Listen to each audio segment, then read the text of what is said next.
Hi, everybody. Thank you guys so much for joining us today for our Women's Empowerment panel discussion.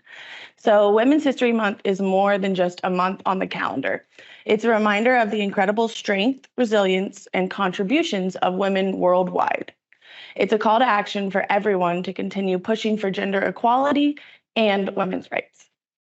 And just to piggyback off of what Macy said, Women's History Month is also an opportunity to pause and reflect on the remarkable achievements of women, to celebrate them, as well as reinforce our commitment to creating an inclusive workplace where everyone feels valued, but most importantly, empowered. So we're joined here today with three lovely Extu ladies who have volunteered to share their candid stories, take us on a deep dive into their trailblazing careers, giving us the good, the bad, and the ugly. So let's go ahead and meet our panelists. So we have Nicole Gunn, she's our Chief Marketing Officer. We have Tina McKean, she's our VP of Corporate Controller. And we have Odesawa Ogemian, she's our Vendor and Catalog Manager. At a high level, just want you ladies to sort of introduce yourself, how long you've been with the business, and maybe a one-sentence summary of what you do within the Extu organization. Hey guys, it's Nicole Gunn. I'm your Chief Marketing Officer. I have actually just celebrated 16 years with the organization. To summarize up my career here, ever changing. Hey guys, I'm Tina McKean and I'm the VP Controller of Finance. So everything numbers, accounting, finance.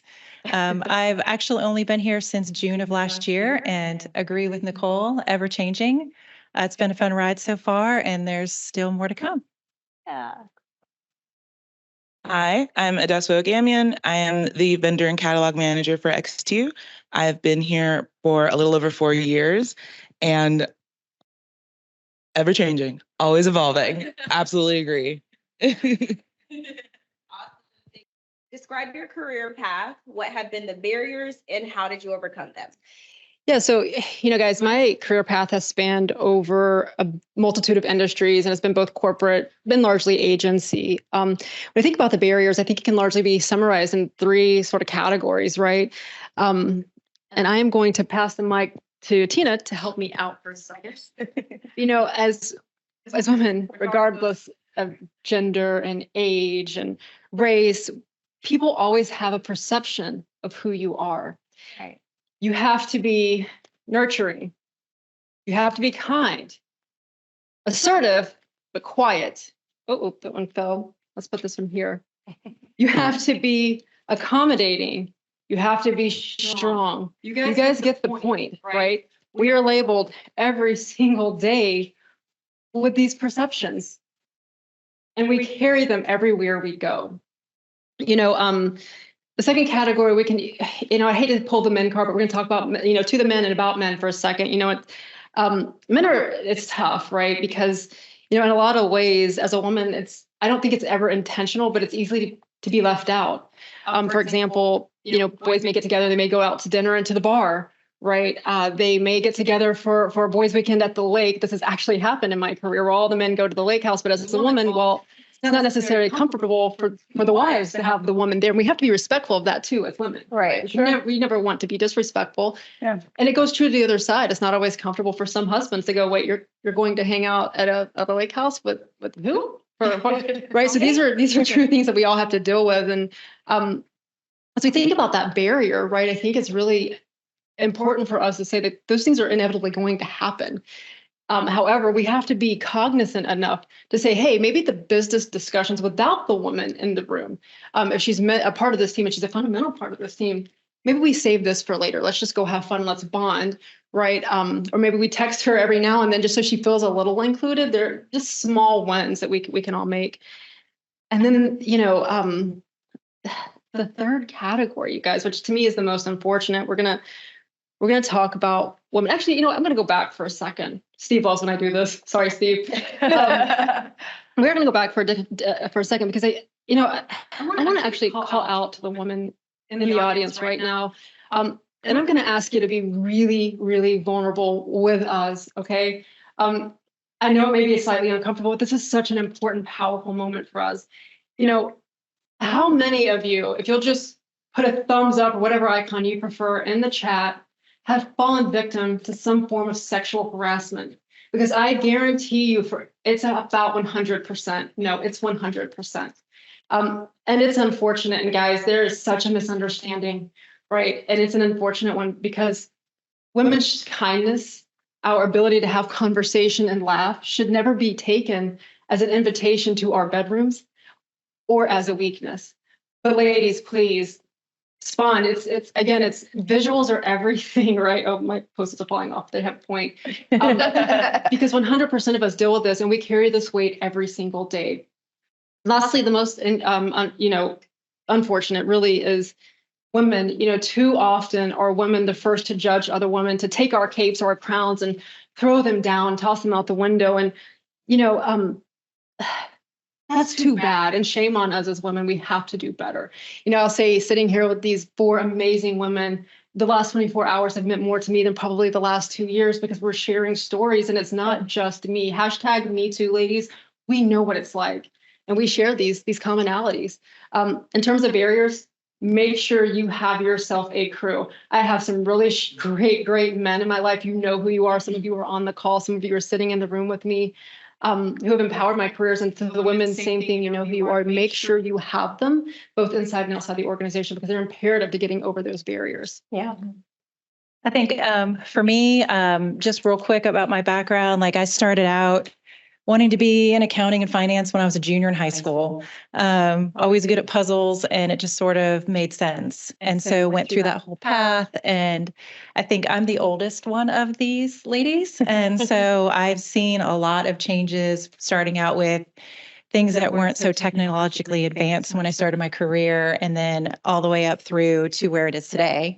And so lots of barriers with technology, without technology. I've been a single mom throughout my career, so there's been a lot of barriers with that. Again, it's interesting because it was easier when it was like difficult when there wasn't technology, but then it's also difficult when there is technology.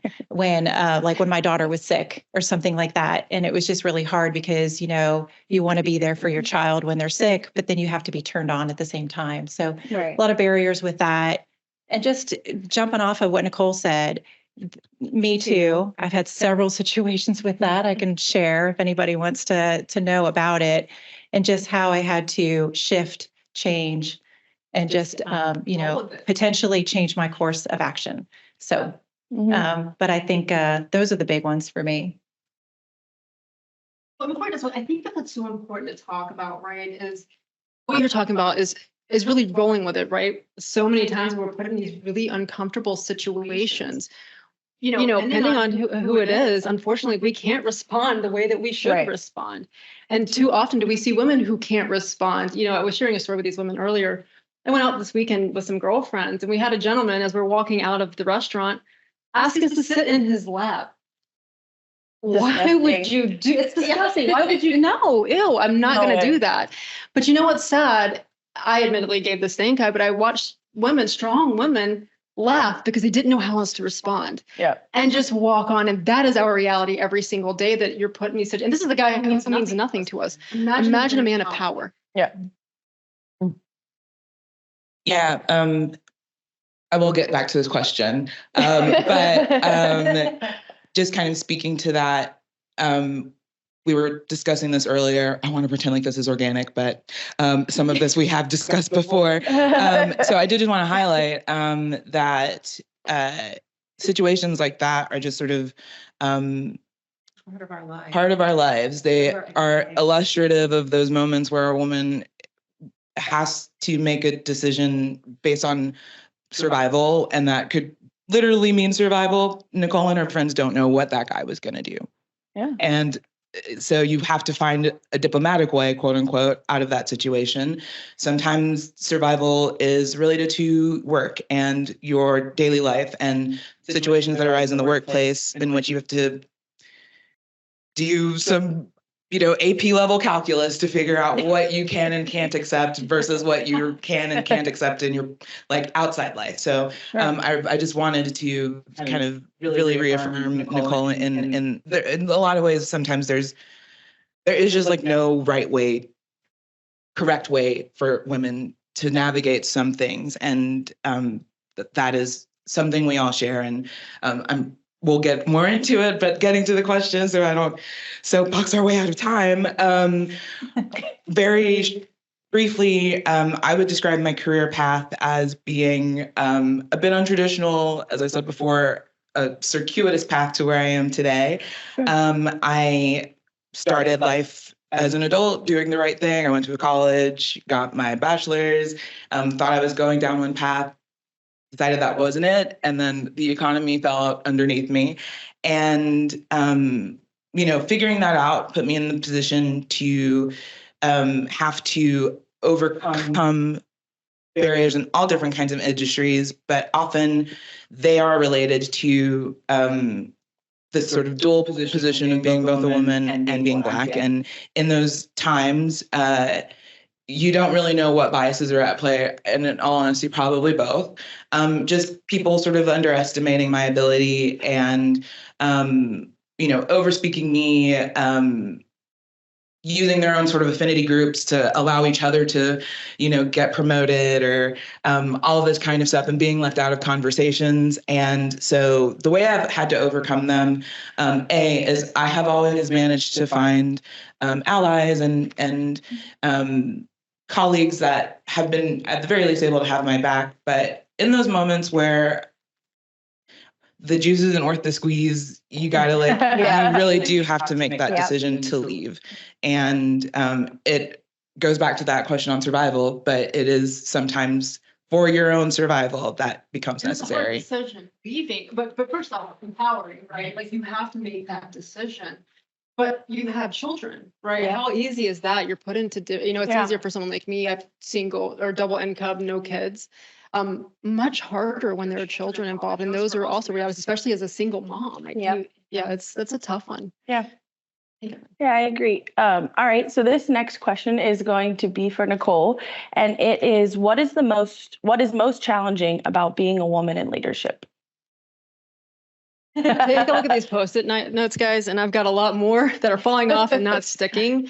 To summarize it, it's really just not living up to the false expectations that are placed on me and on women every single day.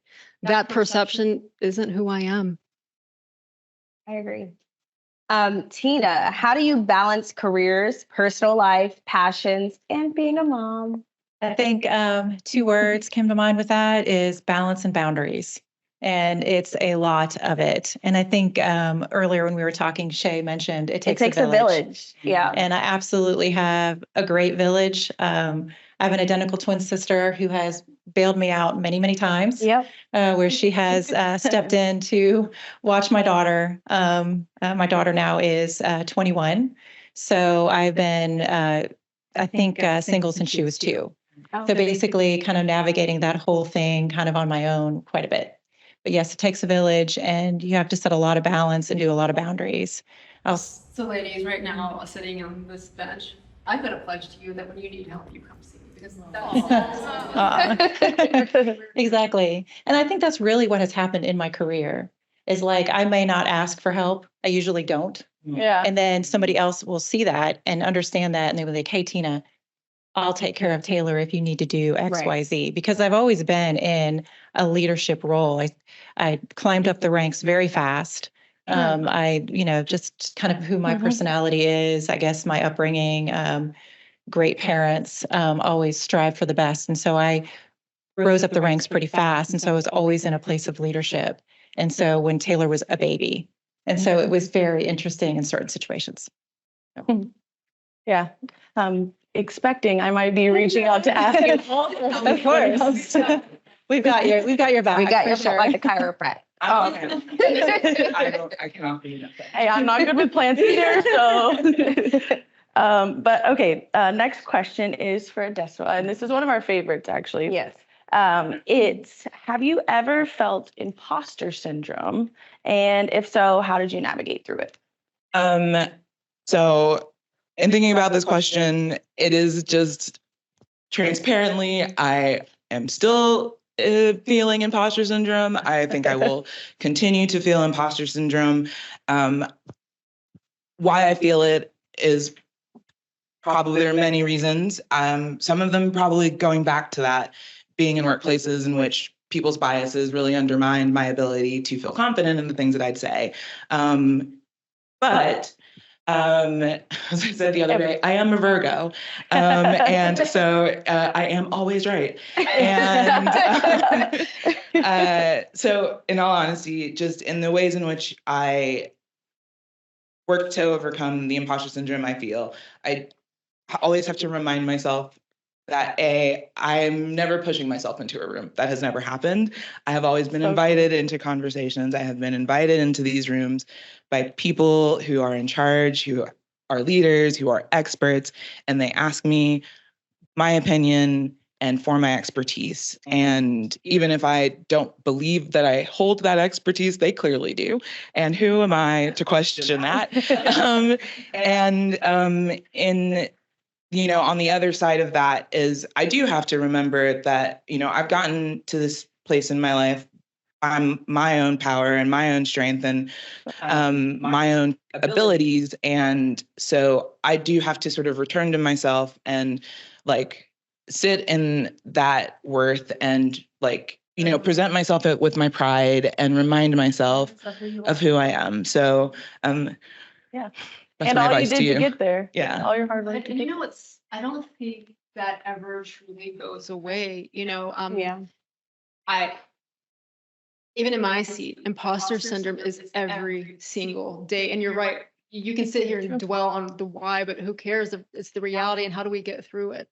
Right. It really does go back to what you said, is sitting in that moment going, hey, Nicole, or hey, Adesla, or hey, Tina, or whomever on this call, right?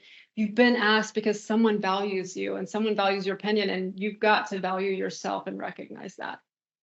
Nicole, you can go ahead and keep the mic. The next question's for you. Have you ever been in a leadership position where you were treated differently than your colleagues? And if so, how did you handle it? Yes, and I abso-effing-lutely, you guys. and it happens, I can remember sitting, and so that we're all on the same page. This did not happen here, right? But at a former place, I was sitting, and the sad thing is my boss at the time was a woman. We were sitting in a room, it was on a sales call for Yellow Pages at the time. And it was not Yellow Pages, just to be clear, they were not a part of this, was the company I was with. But nonetheless, it was a room full of men, and she and I laughed and came up with a solution for something, and was later told, well, actually, it wasn't really later. It was sitting in the room full of people that as a woman, I should not be so quick to smile and laugh and provide feedback at my age, as I was setting myself up, as well as other women, to be a poster child of stupidity, were her exact words. And that was a moment of, how did I react? Well, shell-shocked, honestly. Right. Who says that? But again, it's a harsh reality. And the truth is, for all of us sitting here listening today, we actually took the solution and it worked. So at least there was that, thank God. Otherwise, I can't even imagine the impact it would still have. I mean, it still impacts me, but probably much greater, right? Mm-hmm. And so that's just one example. But oh yeah, of course, every single day, again, people have perceptions of who you are and what you should be. And, if you're smiling too much, not smiling enough, something's wrong. Yeah. I can't be the only one, ladies. Come on. No, I agree. Right. I agree. Awesome. All right. Next question is going to be for Tina. And it's, how can women develop their leadership skills? So I learned this company before my last company, we did a lot of leadership development, and it was so fun for me. I really enjoyed that. But growth mindset was basically an initiative that they put out there. And it just hit home for me. And I feel like it hits home for a lot of us, because when we all go in situations where we might have the imposter syndrome, where we don't feel like we're 100%, somebody has asked us there, but we don't feel like we really have all the skill set that we need. That growth mindset is basically saying, hey, you know what? You don't have to. Right. You don't have to. Every day we learn and grow. And I think that's what's important, is that every day you are going to learn and grow. No matter what your experiences are, no matter what obstacles and barriers you face, you're going to, if you have that growth mindset, I can get through this. Maybe not at this moment. Maybe I'll be shell-shocked for this moment because I'm in a reaction stage. But what am I going to do with that information, and where am I going to go from there? Well, it's such an interesting point, right? It's up to us to figure that out, but sometimes reaching out to your posse, Yeah. right, for lack of better Yeah. words, is a really great start. Hey, this is the feedback I got, but you have to have the right posse. You can't have someone who just tells you what you want to hear, because that's not helping you grow, right? Sometimes feedback is hard, and it's our jobs to go, hey, you know what? At least 20% truth lies in this. That's an old leadership adage, right? So what is that 20% truth I can take from this and learn? And that's an empowering moment if you can, exactly right. Let those barriers down, those walls down, and go, okay, wait, there's truth here. Yeah. Yeah, I think you got to be open to that for sure. Yep. And speaking of empowering, Odessa, you have the next question. How do you empower yourself and the women around you? Just want to highlight that seamless transition was coincidental. So good job, everyone. Yeah, kind of speaking to that, being in that posse, I have empowered myself, as I said before, reminding myself of who I am, reminding myself of my worth. And as Tina said, in those moments where I feel like, oh, damn, I don't know about that. I don't know what that is. And there's a room full of people who know, like taking those opportunities to do that self-development, to learn more. Project and engineering team here knows I've probably learned a lot over the time we spent together, and a good deal of that is asking them questions, but also taking that time to learn more on my own, enough so that it can be useful in conversations. Additionally, as in a workspace with other women, I hope anyone here would feel that they could come to me confidentially, and I would hope that you would feel like I would be a safe space for you to. I hope you're not experiencing anything, but if that is the case, that you could come to me, and I don't know that I don't know I can fix anything, but I am here. I have been in situations where I felt like underheard, and that in which I was blaming myself for situations that were larger and institutional, and so anytime you even just need to vent, like I'm here to reaffirm that what you're feeling is valid and true. And hopefully through those conversations, we can develop strategies, we can talk through options, we can find paths forward, or again, talk through situations in which maybe this is not the place, not here in particular, but here in the broad sense of the notion of that word. Awesome. It's interesting what you just said about venting, right? Sometimes venting is looked at in such a negative connotation, but actually there's science behind this that shows there are two ways to burn cortisol, which is extreme working out. And I highly recommend that for those of you who don't know me. And two, it's actually talking, venting, right? Those are the two best. Exactly right. And you always want venting to come out with a solution, right? But we're human, we have emotions. And sometimes that conversation, for all of you sitting there, if you see someone in that situation, it's okay to go, hey, pause, let's talk. You have to make them comfortable, and there has to be a certain level of, trust in that. But it's also a great way to kick that off and start developing that trust amongst your peers and amongst your colleagues at work, or just even out in the world. How many times have you seen a woman crying in a bar or out, and you go, oh, yeah, and then you just kind of keep walking off because you don't want to interfere. But maybe it's okay to go, hey, are you okay? It's also okay to be vulnerable. I mean, a lot of times vulnerability is looked at as a weakness, but it's actually not. I mean, it's okay for you to go to that next woman, and if you may be, not as confident, it's okay to get tips and tricks on, little things that you can do to instill that confidence in you. So that's where we left off, Guy. Yeah, and I think a total agreement that all of us have a struggle with vulnerability. Yeah, it's hard. Yeah, and I think it's encouraging people to also be vulnerable if something's going on at work or something's going on at home. Personally. Just reaching out to your peers and being there for whatever's going on in their life is. Well, even strangers, right? I don't know if they heard this, but I do think it's so important because I've done this and I feel guilty about it. But when you see someone upset, it's okay to go, hey, are you okay? Yeah. Right. Sometimes that can make the difference. We've all read the stories between someone maybe taking their own lives and someone not, or someone, deciding to leave a bad situation or not. Right. Those imperative moments matter so much. Yeah, I agree. They really do. That's awesome, guys. All right. This question's for you, Nicole. It is, what are the benefits of having women in leadership? So I'm going to take this past just women, right? I think diversity in leadership is imperative. So regardless of age and gender and race and all of the things, right? You need those opinions. We all have different experiences and walks in life. And the more we seek to understand them, and even if we can't truly grasp the significance of moments, right?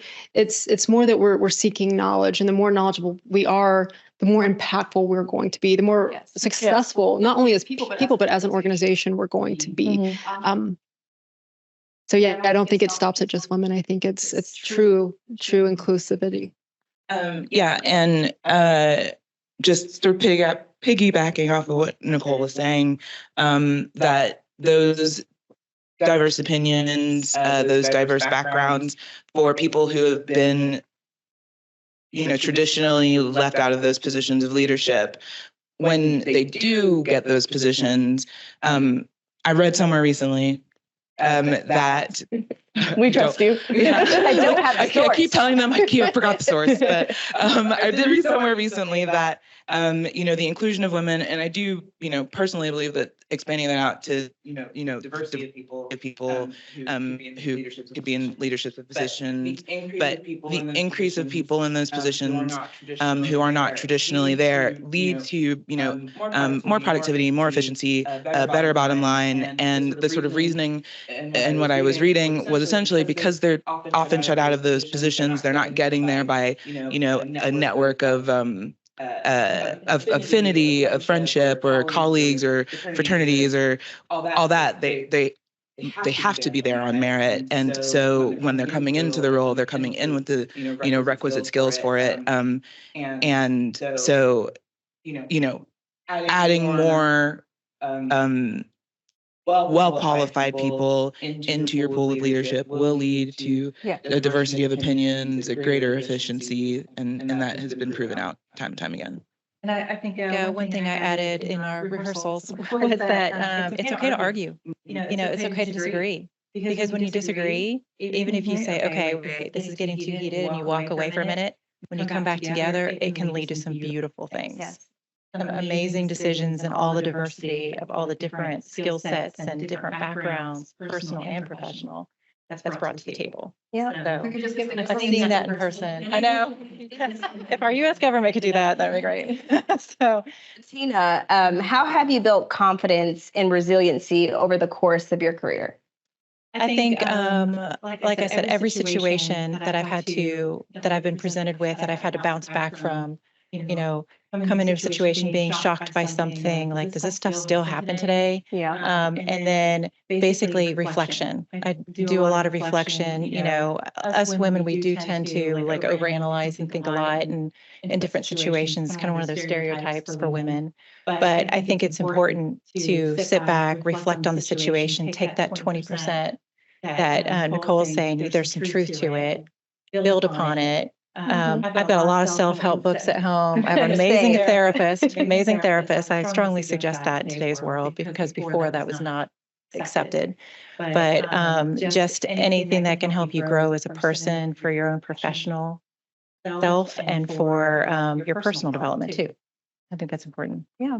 But that's what's kept me resilient, because I think each situation that I faced after that, I could look back on what my experiences were, and I felt like I was better prepared. Maybe I didn't feel like the situation ended well or whatever, but I learned from it. And I think that's important to acknowledge that. Yeah. I was so So I shared a story as we were talking about this earlier, and with a young woman on my team, in particular, Jennifer Jorgensen, and it's the resiliency, right? I don't think that people realize how resilient we actually have to be. So I want you to all pause, close your eyes if you would. For those of you who aren't comfortable doing that, fine. But picture this: you're sitting at a table as a woman with an extremely powerful man in our industry, so that we're all on the same page. He did not work at this organization, but he holds a lot of power. He's a massive influencer. And as we're sitting there, or as you're sitting there with this man, you're talking about how you want to promote different things that are going on within your organization. And he pauses and he looks at you right in your eyes and he asks you, what are we actually doing? When are we going to fuck? And as women, this is a common occurrence. But I want you to pause and imagine your reaction to that statement, because this are the things that we do have to figure out. And this is a powerful man, right? Yep. So that resiliency, and so that you all know, this is one of my personal stories that I did agree to share. Because resilience in the moment was, ew, we're working to change the industry. Don't be gross, name, and just keep moving past it. You know, in a perfect world, we would get up and leave the table, but that's a career ruining moment potentially.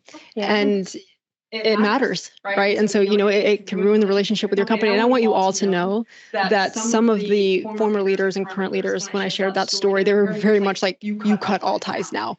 So I appreciated the support. They had your back. Yeah. But at the same time, I also know how important it is. And that's a situation that, you know, we had to really sit down and talk about. Yeah. Yeah. I give you props for being able to handle that situation and move forward, because Yeah. I don't know what I would do.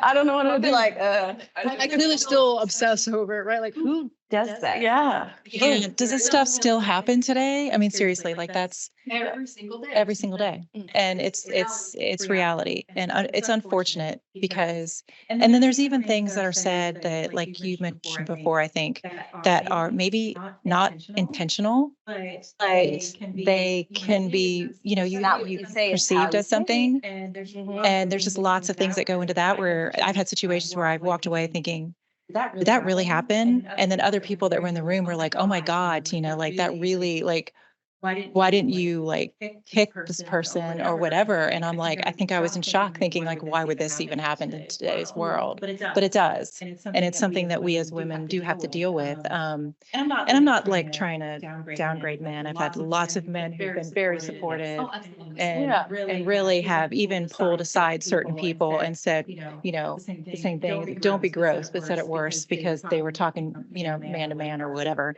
So appreciate all of that as well. Build resiliency. Back to the question. All builds resilience. Best friends and to this day, the founder of our organization, I just think the world of him. And you know, I will say, in true transparency, the bulk of my greatest support system do consist of men. I'm really, really fortunate that way. Yeah, mine have too. All right, Adesto, this question's for you. It's, what strategies can work well to promote inclusion in the workplace? I would say that, you know, if I use myself as an example, the opportunities that I have received have been from people recognizing ability, even if however I got there wasn't altogether traditional, as I was saying before.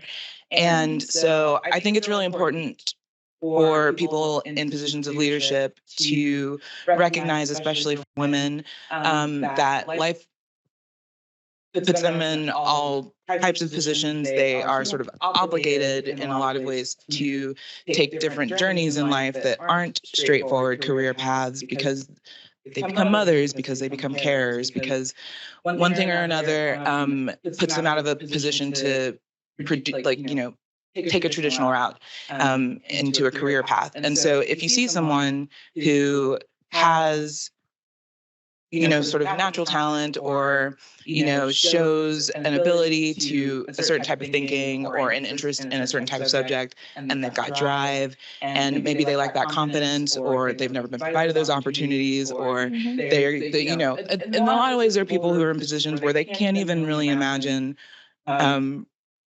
moving up past a certain point. It's just they're locked into a set of circumstances that don't allow them to really dream past that point. And those people still have value.